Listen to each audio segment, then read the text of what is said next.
केंद्रीय आवासन और शहरी विकास कार्य राज्य मंत्री तोकम साहू जी मेरे साथ हैं। दरअसल उनका ये 2 दिवसीय बिहार दौरा था और इस 2 दिवसीय बिहार दौरे में बहुत कुछ खास रहा। इस बीच अर्बन सिंपोजियम कार्यक्रम में भी मंत्री जी ने शिरकत की। उनके दौरे को लेकर तमाम जो बारीकियां हैं उनसे जानेंगे क्या कुछ उनके दौरे के दौरान खास रहा, साथ ही और भी कुछ सियासी मुद्दों पर करेंगे चर्चा। सबसे पहले तो साहू साहब बहुत बहुत स्वागत आपका TV9 पर। मैं TV9 के माध्यम से आपका भी और सभी दर्शकों का अभिनंदन करता हूं, जो हमें देख रहे हैं सुन रहे हैं, उन सबका अभिनंदन करता हूं। साहू साहब, जो आपका 2 दिवसीय बिहार दौरा है, चूंकि मैं देख रहा हूं कि ये अर्बन सिंपोजियम कार्यक्रम यहां पर आयोजित किया गया और इसकी जो टैगलाइन दी गई है अर्बन बिहार @2030, तो क्या कुछ शहरी विकास को लेकर किस तरीके से सरकार इसमें काम कर रही है, क्या प्लानिंग की जा रही है, थोड़ा समझाइएगा। अर्बन बिहार सिंपोजियम कार्यक्रम में मुझे आने का अवसर प्राप्त हुआ। इसके लिए मैं इस संस्थान के सभी अधिकारियों को धन्यवाद देता हूं, जिनके माध्यम से मुझे अपनी बात जनता तक पहुंचाने का अवसर प्राप्त हुआ है। माननीय प्रधानमंत्री जी यही चाहते हैं कि जैसे हम पिछले 2 दशक में हम सब ने महसूस किया है कि शहरीकरण का प्रभाव तेज़ी से बढ़ रहा है। लोग रोज़गार के लिए, व्यवसाय के लिए, बच्चों की पढ़ाई के लिए, उच्च शिक्षा के लिए शहरों की ओर रुख करते हैं। और जब लोग गांव से शहरों की ओर आते हैं तो शहर की चुनौतियां भी बढ़ती है। लोगों को चलने के लिए सड़क हो, उपयोग किए हुए पानी के लिए नाली का निर्माण हो, पेयजल उपलब्ध हो, बच्चों के लिए स्कूल हो, शहर की गतिशीलता बनी रहे, इसके लिए बस सेवा हो। ऐसी बहुत सारी चुनौतियों को सामना करना पड़ता है और इन चुनौतियों से निपटने के लिए हमारे देश के यशस्वी प्रधानमंत्री माननीय नरेंद्र मोदी जी के द्वारा अनेक मिशन चलाई गई है। हम उन मिशंस के माध्यम से हम राज्यों को मदद करते हैं। मैं आपको बताना चाहूँगा कि माननीय प्रधानमंत्री जी ने 2014 में जब लाल किले के प्राचीर से देशवासियों को आह्वान किया कि जब हम महात्मा गांधी जी की 150वीं जयंती बनाएंगे तो हमारा देश खुले में शौच मुक्त देश बन जाना चाहिए। मैं स्वच्छ भारत मिशन की बात कर रहा हूँ। तब हमारे कई विरोधी दल उन्होंने कहा कि प्रधानमंत्री जी को शौचालय जैसी छोटी बात के बारे में सोचना चाहिए, लेकिन ये बड़ी बात थी। ये स्वच्छता के क्षेत्र में माननीय प्रधानमंत्री जी का जो विज़न था कि आज़ादी के 50 साल के बाद भी हमारी माताएं बहनें खुले में शौच जाती हैं, तो यह व्यवस्था दर्दनाक है, व्यवस्था परिवर्तन होनी चाहिए। प्रधानमंत्री जी आह्वान करते हैं, एक जन आंदोलन चलता है और हम आज कह सकते हैं कि आज हमारा पूरा देश माननीय प्रधानमंत्री जी के आह्वान पर खुले में शौच मुक्त देश बन गया है। आज शहरों में स्वच्छता की कंपटीशन होती है। आज एक बड़ा परिवर्तन यदि आया है तो स्वच्छ भारत मिशन के माध्यम से एक सामाजिक परिवर्तन को हम सब लोग देखते हैं। तो हमारा विज़न यही है कि शहरों की गतिशीलता बनी रहे, लोगों की आवश्यकताएं पूरी हो। और ये केवल हमारे लिए भाषण का विषय नहीं है। केवल नारा लगाने से गरीबी नहीं हटती, नारा लगाने से भूख नहीं मिटती। उसके लिए योजनाएं बनानी पड़ती है, उन योजनाओं को धरातल पर लाना पड़ता है और यही काम माननीय मोदी जी की सरकार के द्वारा किया जा रहा है। प्रधानमंत्री आवास 2014 के पहले योजनाएं तो बनी पर वो कागजों में सिमट करके रह गई या घटिया निर्माण होने के कारण भ्रष्टाचार का भेंट चढ़ गया। लेकिन मोदी जी की सरकार आने के बाद आज प्रधानमंत्री आवास बन रहे हैं, लोगों का सपना साकार हो रहा है। माननीय प्रधानमंत्री जी ने खुद तो अपने लिए घर नहीं बनाए आज तक, लेकिन लाखों गरीबों के लिए प्रधानमंत्री आवास बनाकर सबको सम्मान के साथ जीने का अधिकार दिए हैं। सबके घर में शौचालय का निर्माण हुआ है। सबको प्रधानमंत्री उज्ज्वला योजना के माध्यम से सबके घर में गैस सिलेंडर की व्यवस्था की गई है। यानी हर गरीब सम्मान के साथ जिए, उनके घर तक सड़क पहुँचे, उस घर में शौचालय भी हो, उसके घर में रोशनी भी हो, वहाँ तक बिजली पहुँचाने का काम हो। ये पूरा व्यवस्था परिवर्तन करने का काम कि शहरी जीवन को हम कैसे सुखमय बनाएं। गांव के साथ साथ सर, जब शहरों का जिक्र होता है, शहरी विकास को लेकर ठीक है बातें होती हैं, लोगों के बीच जाती है कि भाई ये योजनाएं चल रही हैं, आपने खुले में शौच मुक्त भारत बनाने की बात कही, इसके अलावा स्वच्छता को लेकर चीज़ें, लेकिन अर्बन एरियाज़ में शहरी विकास में जो मूलभूत चीज़ें हैं वो कहीं ना कहीं थोड़ा उसका लैक जो है वो दिखाई देता है। और मुझे लगता है कि वो चीज़ें बहुत ज़्यादा पॉलिटिकल एस्पेक्ट में बड़े पायदान पर नहीं आती, वो प्रायोरिटाइज नहीं होती। क्या ऐसा है और क्या उस पर काम हो रहा है? देखिए, बहुत अच्छी बातें आपने कही। स्वच्छता एक केवल सरकार का ही विषय नहीं है। स्वच्छता केवल नियम बनाने का नहीं है। स्वच्छता हर नागरिक के लिए ज़रूरी है। स्वच्छता हर व्यक्ति के लिए, हर शहर के लिए ज़रूरी है। स्वच्छता स्वभाव में होना चाहिए, स्वच्छता संस्कार में होनी चाहिए, स्वच्छता हमारी धर्म होनी चाहिए। महात्मा गांधी जी ने भी कहा कि जिस तरह देश की स्वतंत्रता जरूरी है, उसी तरह देश में स्वच्छता भी ज़रूरी है। और इसीलिए आपने देखा होगा, मैं आपसे निवेदन करना चाहूँगा, टीवी 9 के माध्यम से जो हमें देख रहे हैं, सुन रहे हैं, उनसे भी कहना चाहूँगा कि स्वच्छता हमारे जीवन का एक हिस्सा है। इसलिए स्वच्छता हर व्यक्ति के मन में होना चाहिए कि ये मेरा शहर है, ये मेरा सड़क है, ये मेरा स्कूल है, ये मेरा देश है। यह साफ़ सुथरा रहना चाहिए, ये हर व्यक्ति के मन में आनी चाहिए। और इसीलिए हमने पिछले वर्ष माननीय प्रधानमंत्री जी ने कहा कि स्वभाव स्वच्छता, संस्कार स्वच्छता। अब हम स्वच्छ भारत मिशन योजना से प्रेरणा लेकर के हम 10 साल के अनुभव के आधार पर ये हमारे स्वभाव और संस्कार में आनी चाहिए। हम माननीय प्रधानमंत्री जी के जन्म दिवस 17 सितंबर से लेकर के 2 अक्टूबर महात्मा गांधी जी के जन्म दिवस को हम सेवा पखवाड़ा के रूप में मनाते हैं। तो इसमें हमारे देश भर के, हमारे पार्टी के कार्यकर्ता, हम सभी नागरिक, हम देशवासी को आह्वान करते हैं कि हम स्वच्छता के लिए आगे आएँ। एक दिन, एक घंटा एक साथ स्वच्छता के लिए काम करें और सबको जागरूक करें।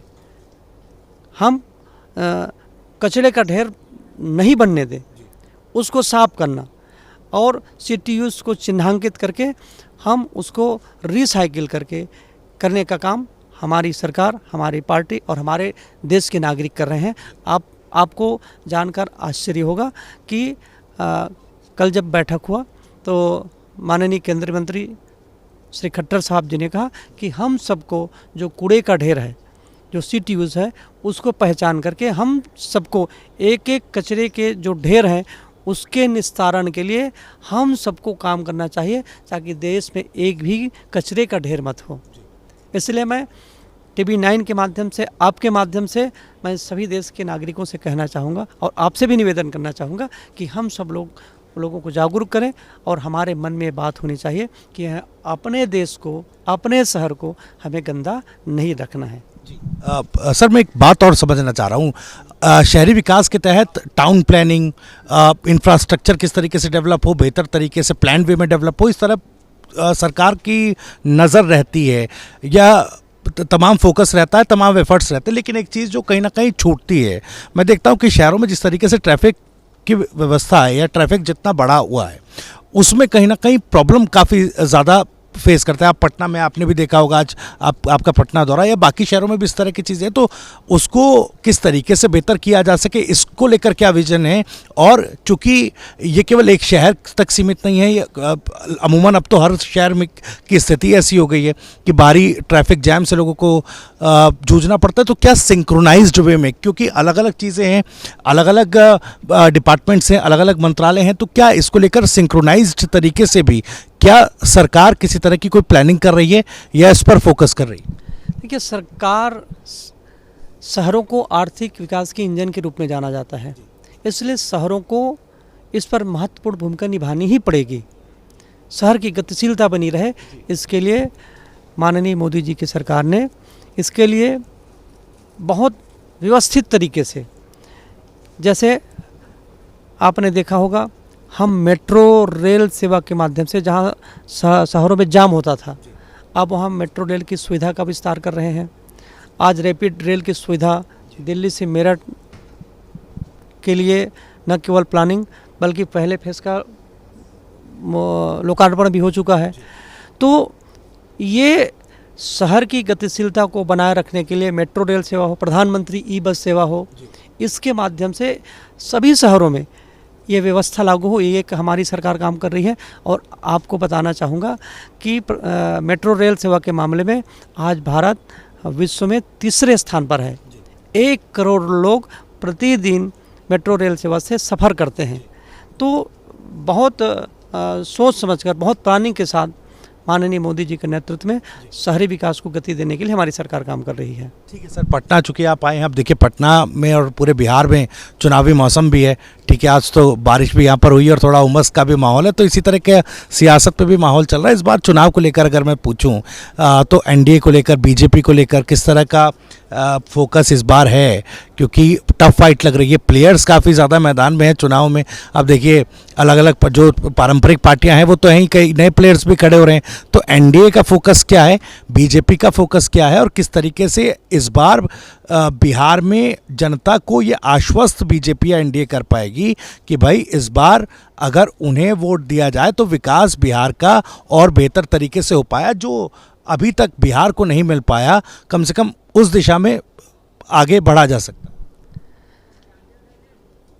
चुनाव को लेकर के एनडीए पूरी तरह से तैयार है। मोदी जी के नेतृत्व में एनडीए पूरी तरह से जनता का आशीर्वाद प्राप्त करेगी।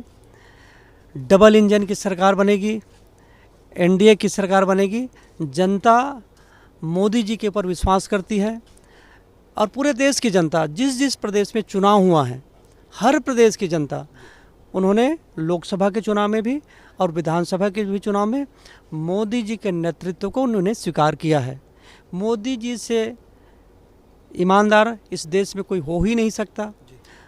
मोदी जी इस देश के राष्ट्रभक्त हैं। मोदी जी जो कहते हैं वो उसको पूरा भी करते हैं। मोदी जी ने इस देश को एक नई ऊंचाइयों तक ले गया, इसलिए पूरे देश की जनता मोदी जी के ऊपर भरोसा करते हैं। डबल इंजन की सरकार रहेगी तो डबल विकास की गति से काम होगा। और बिहार में जिस प्रकार से माननीय मोदी जी की सरकार ने, आपने बजट में देखा होगा, बजट में लोग बोलते थे कि बजट जब पढ़े जा रहे थे वित्त मंत्री जी, तब बोलते थे कि बजट में सिर्फ बिहार ही आ रहा है। तो बिहार के ऊपर हमारा शुरू से ध्यान है, पहले भी था, आज भी रहेगा। और माननीय प्रधानमंत्री जी पूरे देश के विकास के लिए काम करते हैं। सबका साथ, सबका विकास, हम सबको लेकर के चलने वाली पार्टी भारतीय जनता पार्टी है। हम अपने एनडीए के साथियों के साथ मिलकर के चुनाव लड़ेंगे और बिहार में फिर से नीतीश के नेतृत्व में सरकार बनेगी और पूरी तरह से एनडीए इसके लिए तैयार है। चेहरा प्रधानमंत्री का होगा और नेतृत्व नीतीश कुमार। निश्चित रूप से कोई भी दल हो, कोई भी दल के कार्यकर्ता हो, यदि किसी का चेहरा होता है तो पार्टी के मुखिया का होता है। हमारे पार्टी के मुखिया, इस राष्ट्र के मुखिया, राष्ट्र नायक माननीय नरेंद्र मोदी जी है। हम नरेंद्र मोदी जी के नाम से, उनके चेहरे से, उनके विकास के विजन से, उनकी सोच से हम जनता के बीच में जाएंगे और बिहार की जनता का पूरा आशीर्वाद मिलेगा, ऐसे हमें पूरा विश्वास है। चलिए ठीक है सर, आप कह रहे हैं कि एनडीए और बीजेपी ठीक है, इस बार मिलकर यहाँ पर जनता का जो आशीर्वाद है वो जीतने में कामयाब होगी, लेकिन बीजेपी को लेकर और बीजेपी के राष्ट्रीय अध्यक्ष को लेकर अभी लोगों में बड़ा कन्फ्यूजन है। और चूंकि चर्चाएं चल रही हैं कि भाई अगला अध्यक्ष कौन होगा, पार्टी की कमान किसको सौंपी जाएगी, अब इसमें कई तरह के नाम भी आ रहे हैं। मैं अगर जिक्र करूं एक नाम का तो राजस्थान से वसुंधरा राजे का भी जिक्र गाहे बगाहे चल देता है। हालांकि कुछ लोग कहते हैं कि भाई उनका तो कोई मौका लग नहीं पाएगा, लेकिन कुछ लोग कह रहे हैं कि भाई बन जाएगा। तो आखिर ये कन्फ्यूजन क्या है, पार्टी अभी तक फाइनल क्यों नहीं कर पा रही है नाम? देखिए, राष्ट्रीय अध्यक्ष के चयन पर मुझे बोलना, मैं बहुत छोटा कार्यकर्ता हूँ, तो मुझे तो बिल्कुल नहीं बोलनी चाहिए, क्योंकि मेरी हैसियत नहीं है कि मैं राष्ट्रीय अध्यक्ष के फैसले के बारे में मैं बोलूं। दूसरी बात, भारतीय जनता पार्टी देश की, दुनिया की सबसे बड़ी पार्टी है। 11 करोड़ से ज़्यादा सदस्य हैं, तो सबसे सलाह लेना, सबसे बातचीत करना, हमारा बूथ का अध्यक्ष का जब चयन होता है तब भी सहमति से बनती है, मंडल का अध्यक्ष बनता है तब भी सहमति से बनती है, जिला का अध्यक्ष बनता है तब भी सहमति से बनती है, प्रदेश अध्यक्ष बनता है तब भी हमारी सहमति से बनती है। अब सारे प्रदेश का चुनाव हो जाएगा तब राष्ट्रीय अध्यक्ष का चुनाव होगा। लेकिन कई जगह पर ये चल रहा है कि भाई प्रदेश में कुछ, प्रदेश संगठन में कुछ बदलाव होने हैं और वो राष्ट्रीय अध्यक्ष का अभी चुनाव नहीं हो पाया, इस वजह से अटके पड़े। यही बात बताना चाह रहा हूँ कि कोई न कोई, किसी न किसी कार्यकर्ता, जो भारतीय जनता पार्टी के निष्ठावान कार्यकर्ता ही राष्ट्रीय अध्यक्ष के पद को सुशोभित करेंगे। ये परिवारवाद पर चलने वाली पार्टी नहीं है कि कोई परिवार का ही व्यक्ति 25 साल से बैठा रहे। ये वंशवाद पर चलने वाला पार्टी नहीं है, ये कार्यकर्ताओं की पार्टी है। जो कार्यकर्ता ज़मीन से जुड़ करके काम करने वाले कार्यकर्ता ही उस कुर्सी को सुशोभित करेंगे। और ये केवल भारतीय जनता पार्टी में है, यहाँ परिवारवाद चलने वाला पार्टी नहीं है। तो परिवारवाद में तो तय होता है, वो बनेंगे, उसके बेटा बनेंगे, उनकी पत्नी बनेगी। ये पार्टी नहीं है भारतीय जनता पार्टी। ये कोई ना कोई कार्यकर्ता उस पद को सुशोभित। लेकिन सर कुछ लोग कह रहे हैं, कुछ राजनीतिक पंडित कहते हैं भाई बीजेपी के भीतर, संघ के भीतर कहीं संघ किसी नाम को लेकर राजी हो जाता है तो बीजेपी उस पर राजी नहीं होती है, कहीं बीजेपी नाम लेकर आती तो संघ उस पर राजी नहीं है। देखिए, सब अपना अपना तर्क लगाते हैं। संघ के मार्गदर्शन में संघ व्यक्तित्व का निर्माण करता है।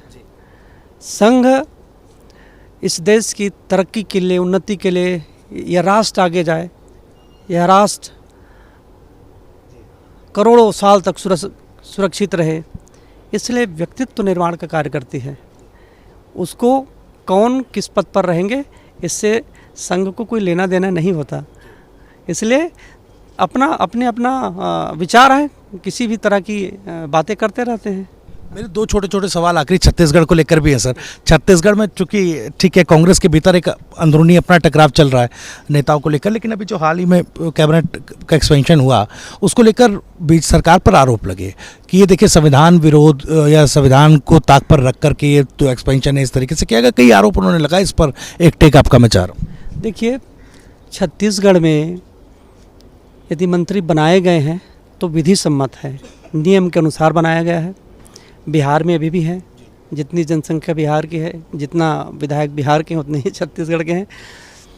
तो इस पर कोई चर्चा तो करनी ही नहीं चाहिए, लेकिन विपक्ष है, उनको चर्चा करनी है, उनको राजनीति करनी है। विधि सम्मत है, न्याय संगत है, इसलिए मंत्रिमंडल का गठन हुआ है। और कांग्रेस इसलिए घबराई हुई है कि हमारे बहुत ऊर्जावान साथियों को अवसर मिला है, इसलिए वो हड़बड़ाहट में ये बात बोल रहे हैं। कांग्रेस लगातार हार रही है लोकसभा के चुनाव में, विधानसभा के चुनाव में, त्रिस्तरीय ग्राम पंचायत के चुनाव और निकायों के चुनाव में कांग्रेस का सुफड़ा साफ हो गया है, सुफड़ा साफ हो गया है। अब झूठ बोलने वाले को, फरेब की राजनीति करने वाले को अब जनता जान चुकी है। इसलिए भारतीय जनता पार्टी जो कहती है वो करती है।